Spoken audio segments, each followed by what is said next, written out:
Let me picture this for you. Right now, somewhere in your backyard or at your local garden center, there's a clay pot sitting there for maybe $10 that could completely revolutionize the way you water your garden. But here's the thing that'll absolutely blow your mind. This isn't some new innovation or cutting-edge technology. This is a method that's been working flawlessly for over 2,000 years, and yet almost nobody knows about it anymore. Why? Because you can't build a billion-dollar industry around something people only need to buy once. If that doesn't make you question everything you've been told about modern agriculture, then stick around, because this story gets even wilder.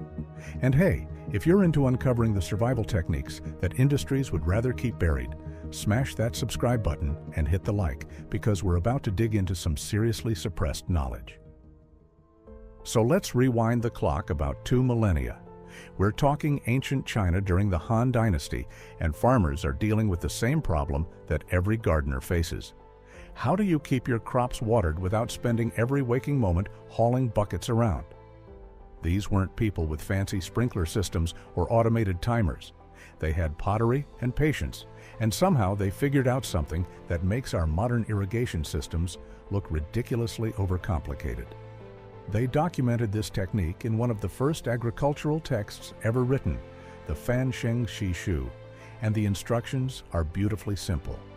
Dig pits across your field, bury an earthen jar that holds about 6 liters in each pit, keep the mouth level with the ground, fill it with water, and you're done. That's it. One refill every 7 days, and your crops stayed hydrated through the entire growing season. Now here's what absolutely gets me about this. These ancient farmers didn't understand capillary physics or soil moisture tension or any of the scientific terminology we use today. They just knew it worked. They didn't need to understand why the water seeped through the porous clay walls at exactly the rate the soil needed it. They didn't need peer-reviewed studies to prove that plants thrived with this method. The harvests spoke for themselves, year after year, century after century. And this wasn't just some isolated technique that only worked in one region. This knowledge spread like wildfire because it solved a universal problem. Persian engineers picked it up and refined it for their arid climates. Archaeological digs throughout ancient Mesopotamia show these buried irrigation vessels everywhere. Jump across the ocean to pre-Columbian America, and the Hohokam people, in what's now Arizona, were running sophisticated buried pot networks that sustained entire populations in one of the most brutal environments on Earth.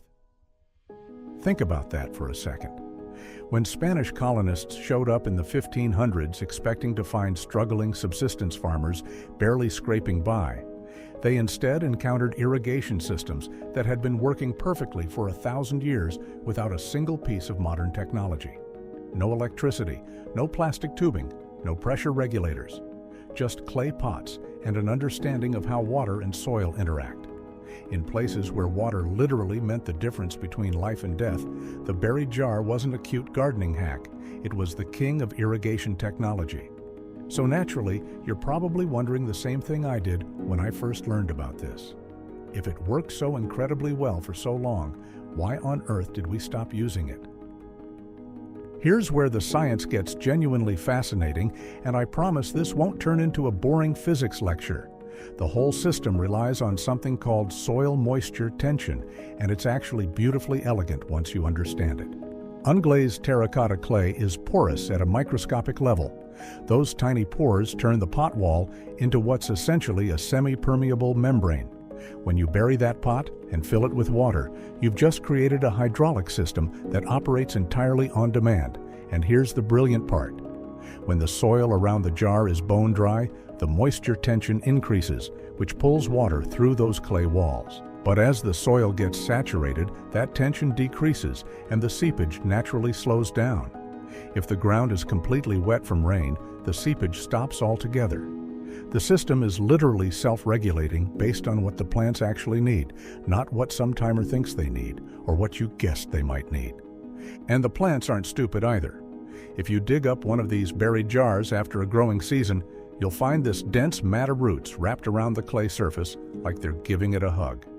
The plants figured out exactly where the water source is, and they're actively drawing it out through root pressure. This is the only irrigation system in the entire world that automatically adapts to weather conditions, crop size, and time of day without requiring a single microchip or sensor. It's responsive technology that runs on zero electricity and never needs a software update. The efficiency numbers are absolutely staggering when you look at the research. David Bainbridge at UC Riverside decided to actually quantify what farmers had known for millennia, and his findings confirmed that buried clay pot irrigation achieves water use efficiency between 50 and 70% better than traditional surface watering. The University of Arizona ran their own controlled trials and found the same results. In sandy soils, where water normally drains away quickly, they measured water savings reaching 70% compared to surface irrigation. Because the water is released underground, evaporation loss is literally zero. Runoff is zero. Every single drop goes exactly where it needs to go. But wait, it gets even better. There's this study from India that measured weed pressure, and this is where things get really interesting. Weeds need surface water to germinate, right? In fields using traditional surface irrigation, researchers measured 465 kilograms of weed biomass per hectare. In the buried pot plots, only 62 kilograms.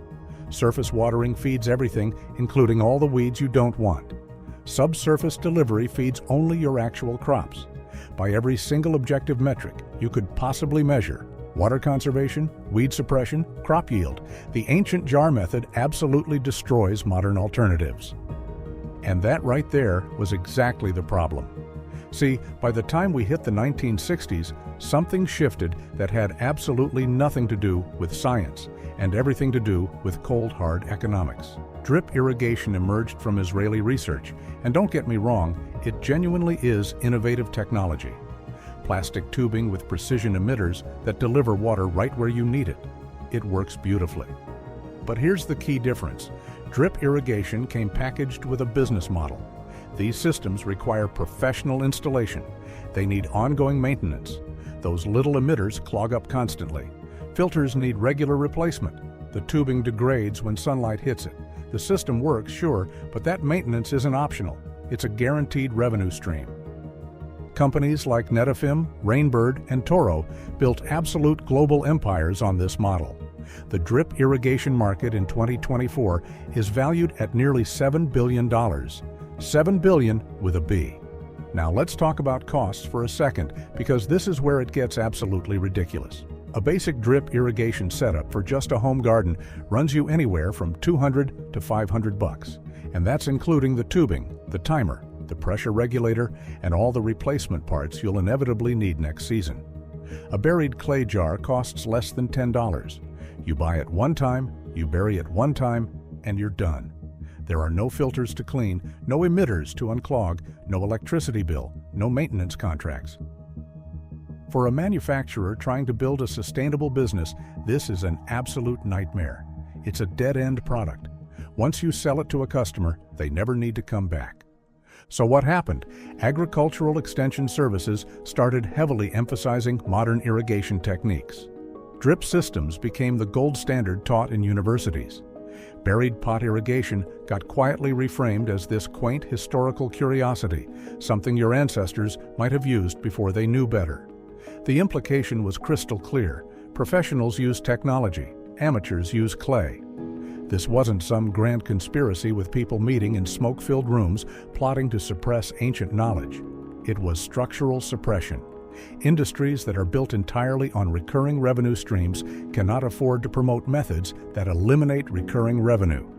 It's just basic economics, but the result is that incredibly effective technology got buried. Pun absolutely intended. The beautiful thing about reclaiming this technology is that it's almost absurdly simple. You don't need to track down some specialized supplier or order custom equipment from overseas. You need a trip to your local garden center.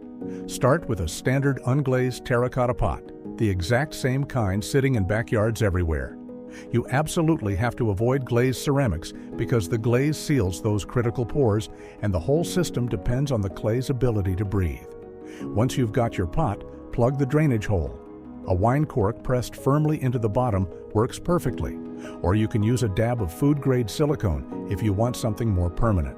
The goal is a watertight floor with porous walls. Then you literally just return it to the earth. Bury that pot up to its neck, keeping the rim slightly above soil level so dirt doesn't wash in during heavy rains. Backfill the soil firmly against the clay because that direct contact is absolutely critical for the moisture tension to work properly. Cover the opening with a matching saucer or a flat stone to prevent evaporation, and congratulations, you just built a sensor-based irrigation system that runs on 0 volts. Fill it with water, plant your crops around the perimeter, and here's the crazy part. Just walk away. A 1-liter pot will effectively water about a 2-foot circle around it. Tomatoes, melons, beans, whatever you're growing will find that water source within days. During the peak heat of summer, check it maybe once a week. If the water level is still high, leave it alone. If it's low, refill it. There's no such thing as overwatering with this system because the soil will literally never take more water than it actually needs.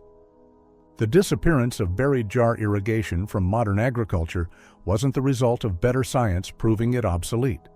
It wasn't because we discovered some fatal flaw or figured out that it didn't actually work as well as we thought. It vanished because economic incentives shaped what we're taught to consider legitimate agricultural practice. And look, I'm not saying drip irrigation is bad technology. It's absolutely necessary for industrial-scale monocultures, where you're managing hundreds of acres and efficiency at massive scale matters more than simplicity. But for the home gardener, the small farmer, the person who just wants to grow food without constantly fighting their equipment and troubleshooting technical problems, the ancient method is genuinely superior. This knowledge was never actually lost. It was just made inconvenient to an industry that couldn't figure out how to monetize it long-term. But here's the thing about those clay pots. They don't care about market dynamics. They don't care about patent protection or quarterly earnings reports. They work exactly the same way they did 2,000 years ago. You fill them with water, you bury them in soil, and you let physics and biology do the rest. It's that simple, and it's that effective. You've got a choice to make here. You can keep investing in systems that feed a $7 billion industry, buying replacement parts and maintenance contracts and upgraded timers. Or you can spend $10 on a clay pot, bury it in your garden, and let technology that survived for 2 millennia do what it's always done best. Those ancient farmers who wrote the very first instructions didn't have access to modern materials or contemporary scientific understanding, but they understood something that we've somehow forgotten in our rush toward complexity. The best technology is the one that requires the least intervention. The most reliable system is the one with the fewest parts that can break. The jars are still waiting at your local garden center. The technique still works exactly as advertised. What you choose to do with that knowledge is entirely up to you, but at least now you know why you've probably never heard about this before. It's not because it doesn't work, it's because it works too well for too long with too little ongoing profit potential. Plant the future with methods that have already proven themselves across centuries and continents. The wisdom is there if you're willing to dig for it.